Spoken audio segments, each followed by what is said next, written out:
शिव पुराण उमा संहिता अध्याय 39वां व्यवस्तवत वंशीय राजाओं का वर्णन।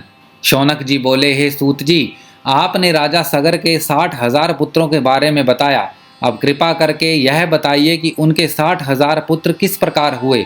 शौनक जी के प्रश्न का उत्तर देते हुए सूत जी बोले, हे मुनिवर, सगर की 2 पत्नियां थी। उनकी पहली पत्नी ने ऋषि औरव से 60,000 पुत्रों का वरदान मांगा था।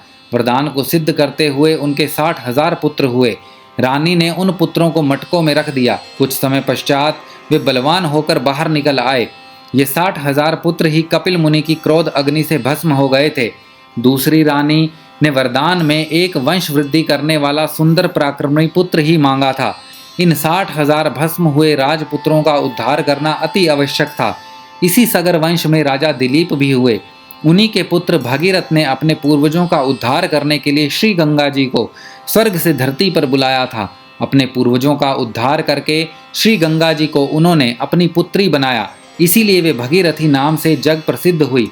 भगीरथी के पुत्र श्रुतिसेन, उनका पुत्र नाभाग, नाभाग का अम्बरीश, उसका सिंधुदीप, उनका आयुताजी, आयुताजी का ऋतुपर्ण, उसका अपर्ण, उसका मित्रसह, उसका स्वकर्मा, स्वकर्मा का अनरण्य, अनरण्य का मुंडीद्रुहु, उसका निषद और निषद का खटांग, खटांग का दीर्घबाहु, दीर्घबाहु का दिलीप, दिलीप का रघु, रघु का अज, उसका दशरथ एवं दशरथ के पुत्र के रूप में मर्यादा पुरुषोत्तम श्री राम का जन्म हुआ। श्री राम के पुत्रों के रूप में लवकुश का जन्म हुआ।